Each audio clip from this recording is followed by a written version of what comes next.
Hi, I'm Elizabeth. At 52, I've built a successful business, but believe me, managing family drama is a whole different ballgame. Right now, I'm hosting a huge family reunion at my place, beautiful house in the suburbs, if I may say so. But at the moment, it feels more like a pressure cooker than a home. My son, Michael, and his wife, Sophia, are coming, and she's pregnant with my first grandchild. That should be exciting, right? But there's some tension. I try to be nice, but sometimes her way of doing things is just so different from ours. While I was prepping for the reunion in the kitchen, Michael cornered me. Mom, we need to talk about Grandma. I had a feeling I knew what was coming, but I still asked, what about her? Sophia's worried. Last time we visited, Grandma couldn't remember her name. She kept asking if Sophia was the new maid. I sighed and put down the knife I was using to chop vegetables. Your grandmother is just having some senior moments, Michael. It's nothing to worry about. Mom, it's more than that. Sophia's scared to be alone with her. What if something happens, especially with the baby coming? I didn't want to hear it. My mother, Gertrude, has been living with me for years. Sure, she's been a bit forgetful lately, but who wouldn't be at 78? Michael, I've got everything under control. Your grandmother is fine. Just then, my sister Karen strolled into the kitchen. Oh, are we talking about dear old Mom? She said, her voice dripping with sarcasm.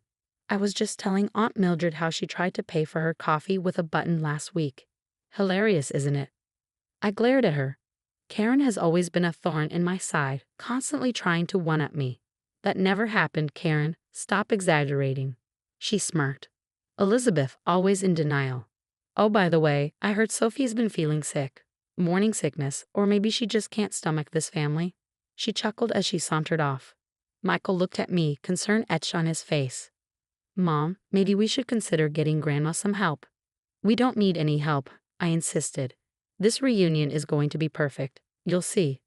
But as I watched him walk away, shaking his head, I couldn't shake the feeling that things were about to get a lot more complicated. The day of the reunion arrived, and the house was buzzing with activity. I was running around like a headless chicken, making sure everything was perfect. The smell of barbecue filled the air, and relatives were mingling and laughing. But I hadn't seen Michael and Sophia yet. They're running late, my cousin Jane informed me when I asked. Sophie's having a rough morning with the pregnancy.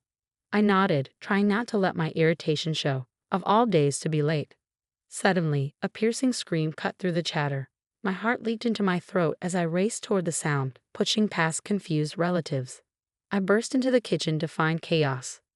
Sophia was on the floor, clutching her belly, tears streaming down her face.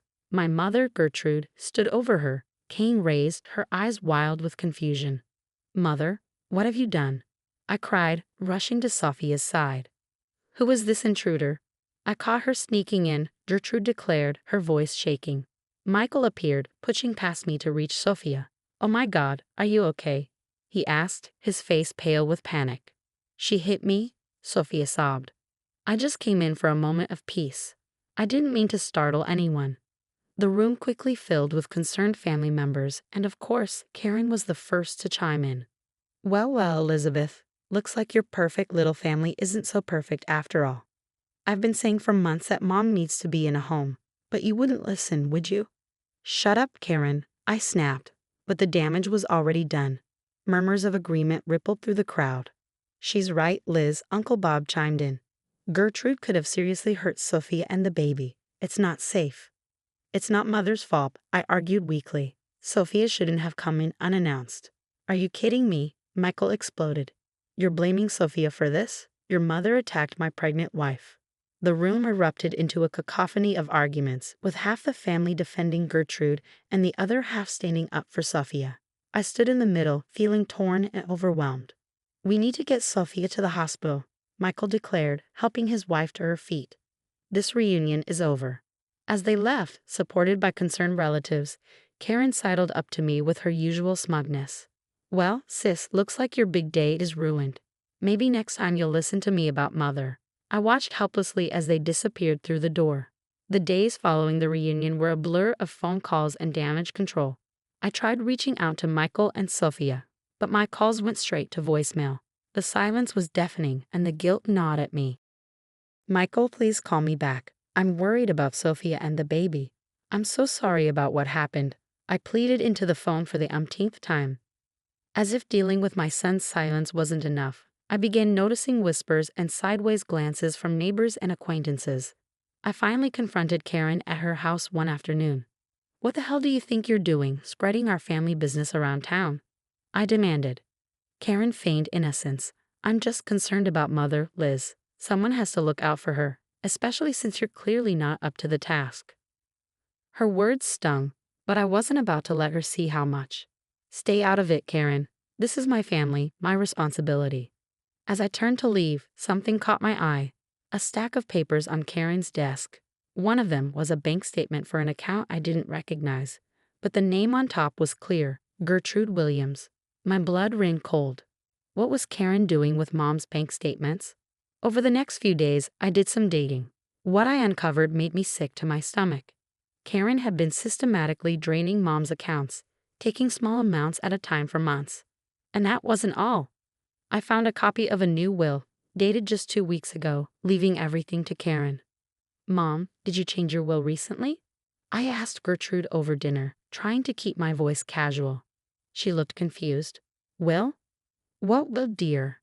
"The one Karen helped you write. Don't you remember?" Mom's brow furrowed.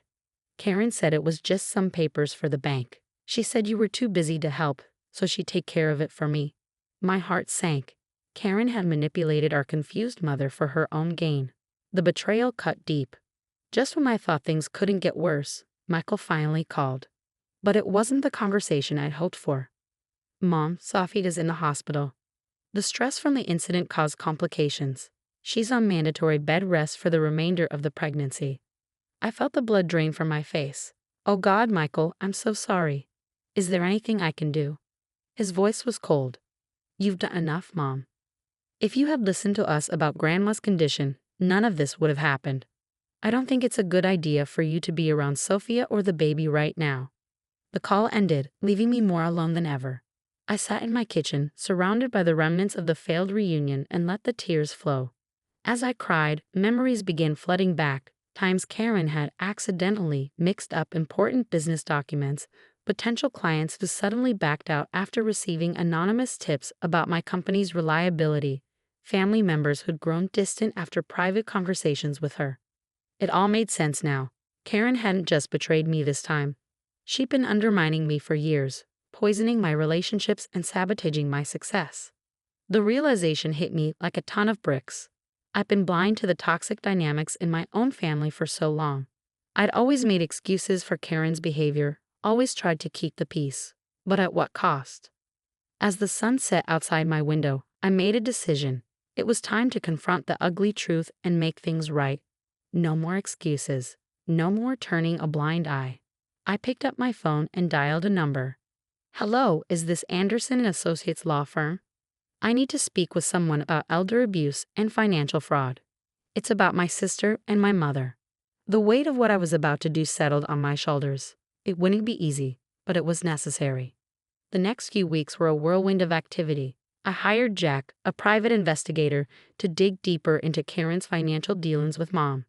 Meanwhile, I scheduled an appointment with Dr. Patel, a renowned geriatric specialist, to assess Mom's condition. "We've gathered substantial evidence of financial abuse," Jack reported, handing me a thick folder. "Bank transfers, forged signatures, manipulated legal documents. It's all here." Dr. Patel's assessment was equally revealing. "Your mother is in the early stages of dementia. With proper care and support, she can continue living at home safely." Armed with this information, I called a family meeting.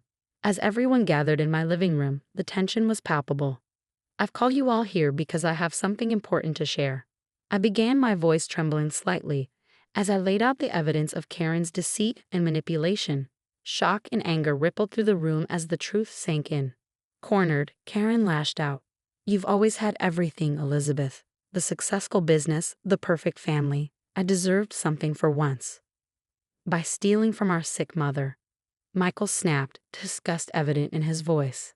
I turned to Karen, years of pent-up frustration boiling over. "I've made mistakes, Karen. I should have seen what was happening sooner, but what you've done is unforgivable." With the family's support, I moved forward with legal action. Karen's life unraveled quickly after that. As news of her actions spread, former friends and acquaintances distanced themselves. Last I heard, she moved out of state, leaving behind a tattered reputation and broken relationships. Focusing on Mom's care became my priority. I hired a live-in nurse and made modifications to the house to ensure her safety. Slowly but surely, we settled into a new routine. The biggest challenge remained mending my relationship with Michael and Sophia. Swallowing my pride, I reached out again, this time with a heartfelt letter acknowledging my mistakes and asking for a chance to make things right. To my relief, they agreed to meet. Sitting across from them at a small cafe, I felt a mix of nervousness and hope. "I'm so sorry," I began, my voice thick with emotion. "I should have listened to your concerns about Mom. I was in denial, and you both paid the price for it." Sophia, her hand resting on her swollen belly, spoke softly. "We were angry for a long time, Elizabeth, but we've had time to think. We understand you were just trying to protect your mother." Michael nodded, adding, "We appreciate you taking action now, Mom. It couldn't have been easy to confront Karen like that." As we talked, I felt the walls between us start to crumble. By the time we said goodbye, tentative plans were made for them to visit Mom, and I had been invited to their next ultrasound appointment. Weeks turned into months, and before I knew it, I was pacing the hospital waiting room, anxiously awaiting news of my grandchild's arrival. When Michael finally emerged, his face lit up with a wide grin. "It's a girl," he announced, tears in his eyes. "Want to meet your granddaughter." Holding that tiny bundle in my arms, I felt a surge of love so powerful it took my breath away. Sophia smiled up at me from her hospital bed, tired but radiant. "We were thinking of naming her Grace," she said softly. "After all we've been through, it seemed fitting." I looked around the room, taking in the scene. Mom was dozing in a chair, her nurse by her side. Michael stood proudly next to Sophia's bed. Aunts, uncles, and cousins crowded the doorway, eager to catch a glimpse of the newest family member. In that moment, I realized we had fostered an environment where something beautiful could thrive. The journey had been challenging, and it was far from over. But as I gazed down at little Grace's peaceful face, I knew that every difficult decision and every painful conversation had been worth it. "Welcome to the family, Grace," I whispered, placing a gentle kiss on her forehead. "We've got quite a story to tell you someday." Now I have a question for you. If you were in Elizabeth's position, would you have pressed charges against your sister Karen for elder abuse and fraud, even knowing it could tear your family apart? Or would you have tried to handle the situation privately to preserve family relationships? Share your thoughts in the comments below. Your perspective matters and could help others facing similar difficult family situations. If you enjoyed this story and want to hear more like it, please hit the like button and subscribe to our channel. Your support helps us continue sharing these complex family dramas and sparking important conversations. Thanks for listening, and we'll see you in the next video.